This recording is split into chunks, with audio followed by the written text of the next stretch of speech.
Kak, gimana nih Kak ya kan awal mulanya nih Kak sampai ada hembusan angin yang ini ya kan kalau misalnya HK itu dekat dengan Novi nih Kak, dan dibilang kalau misalnya Novi ini adalah hani-haninya HK sendiri nih, seperti apa sih Kak? Ya, yang pertama kami mau sampaikan bahwa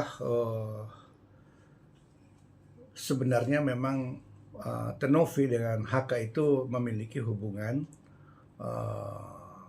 pertemanan ya, di mana ada satu waktu Novi berkunjung kepada HK dan secara bersama-sama dengan tim, dan itu tidak ada Novi sendiri. Nah, yang kami sesali sekarang ini adalah pernyataan-pernyataan HK itu berpotensi ya menuduh, memfitnah dan menjatuhkan harkat dan martabat dari Tenovi sendiri. Misalnya menyatakan bahwa Novi itu mabok berat ya. Yang kedua menyatakan ada video syur. Nah, yang ketiga yang menyatakan bahwa Novi ya itu selalu berkunjung ke sana dengan menyampaikan jenis minum yang sering minum menjadi mabok dari Tenovi. Nah, setelah kami mengklarifikasi kepada Tenovi, apa yang disampaikan oleh HK itu sama sekali tidak memiliki nilai kebenaran, alias hoax ya. Nah, maka dari pernyataan yang begitu yakinnya klien kami menyatakan bahwa apa yang disampaikan oleh HK itu adalah bentuk dari khayalan, ilusi, bahkan mungkin sedang bermimpi. Nah, tindakan-tindakan Novi ini juga bukan hanya disampaikan kepada publik yang melalui chatnya itu, tidak.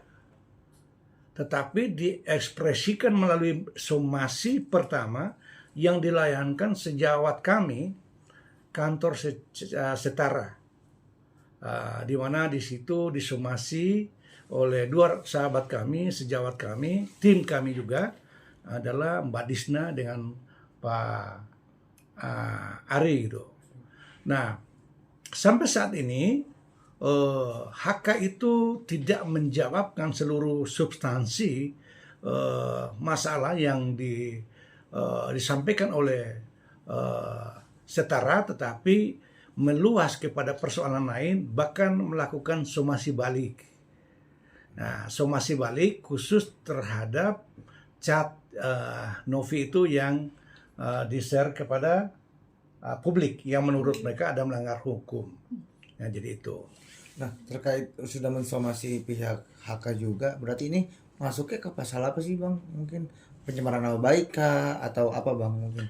Ya, kalau kita melihat secara terus-menerus ya, HK menyampaikan pada ruang publik, baik itu di podcast maupun di wawancara media.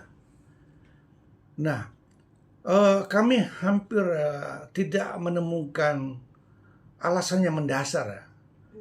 Apakah itu bagian dari suatu menceritakan khayalan, ilusi, ataukah bagian dari pansos?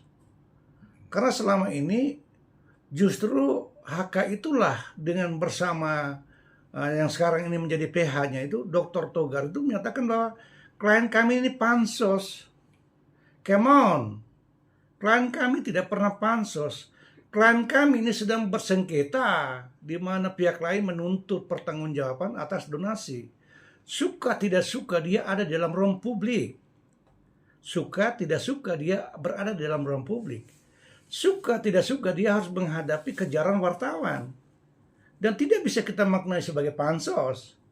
Yang pansos itu adalah sejatinya pada orang yang tidak ada kaitan dan sengketa itu, lalu muncul di dalam ruang publik. Apalagi persoalan-persoalan yang tidak substansi dengan soal inti adalah donasi. Itu pansos yang sejatinya. Bukan klien saya, namanya Novianti Pratiwi. Sama sekali tidak pansos. Yang pansos itu adalah orang yang tidak memiliki kapasitas apapun dalam perkara donasi, lalu terlibat di dalamnya. Termasuk Dr. Togar itu. Dr. Togar itu sejak awal itu sudah masuk dalam persoalan ini. Dia memberikan opini-opini yang sangat tidak bertanggung jawab itu. Apakah itu tidak pansos? Kalau kami lawyer Iya, berada di dalam ruang media itulah memang layak kami harus berada di sana untuk menyampaikan hak-hak jawab, meluruskan pernyataan-pernyataan yang liar di publik supaya netizen dan citizen tidak berkonsumsi terhadap suatu berita yang tidak mengandungkan nilai kebenaran. Tapi atas dasar apa sih Haka akhirnya, maksudnya apakah mungkin dia suka dengan Novi sendiri kah makanya dia akhirnya memblow up kayak gini, atau seperti apa sih Kak? Ya, kami belum menemukan motif ya yang dapat memastikan ya apa tujuan yang terkandung di dalam persoalan ini. Tetapi tergambar jelas bahwa ada suatu cerita karangan, semacam dongeng itu yang melibatkan seluruh staf di dalam perusahaan dia, sekretarisnya, satpamnya. Dan dalam waktu dekat ini sekretaris dan satpamnya kami akan somasi itu. Karena pernyataan seorang Lia itu sangat berbeda dengan pernyataan yang dia sampaikan kepada Tenovi.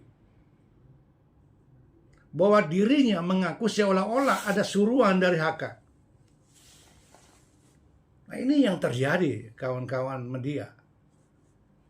Bahwa kami hampir di luar dari nalar kami bagaimana Haka secara terus-menerus menyampaikan berita-berita sebenarnya, berita itu tidak memiliki nilai kebenaran.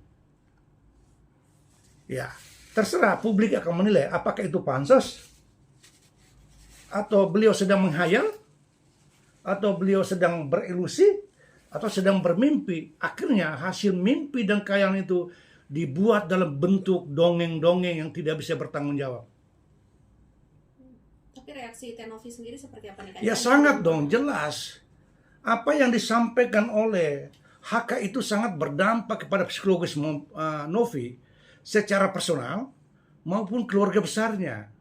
Apalagi Novi itu banyak anak-anak asuhnya.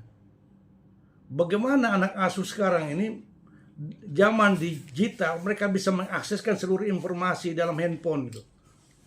Bagaimana rusaknya mental anak-anaknya, anak asuhnya. Bagaimana rasa malunya keluarga. Dan ini yang kita sesali, ada persoalan yang tidak benar. Persoalan yang bersifat ngarang gitu loh. Kalau seandainya benar, seandainya, jangan lupa ini, jangan terputus ya informasi kepada ruang publik. Karena saya tidak berbicara di depan ini untuk kepentingan teman-teman media. Saya berbicara ini untuk kepentingan pada publik. Seandainya benar, apakah layak seorang Haka menyampaikan pada ruang publik tanpa disadari bukan sekedar Novi yang malu, tapi dirinya juga akan merasa malu. Kita lihat reaksi publik itu. Ada yang menyatakan opa genit lah. Orang tua yang sedang pansos, itu dampak gitu loh. Kalaupun ada persoalan, udah tunjukin, datang ke Novi. Itu persoalan yang mendasar berkaitan pernyataan. Ini poin yang kedua. Poin yang kedua, Haka mengklaim bahwa mengetahui seluruh tentang Novi dari ujung rambut sampai kaki. Pertanyaan kita, bagaimana cara dia bisa mengetahui tentang ujung rambut dengan sampai kaki? Artinya body. Poin yang kedua, dia menyatakan bahwa Haka menyatakan bahwa dia memiliki rekaman video siul. Pertanyaannya, apakah tidak melanggar hukum merekam body seseorang? Jika itu benar, itu sudah melanggar hukum. Jika rekaman itu didistribusikan kepada dunia luar, itu juga melanggar hukum. Nah, itu kalau benar. Tetapi Novi telah menyampaikan secara jujur.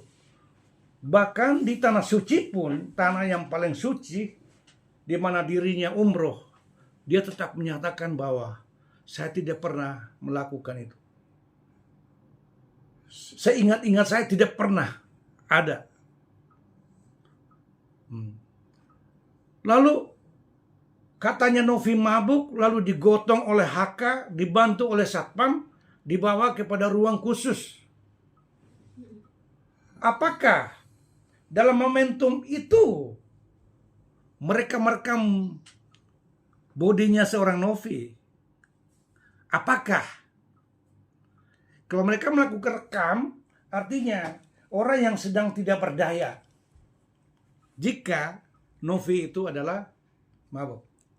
Tapi Novi lagi-lagi tidak pernah mabuk.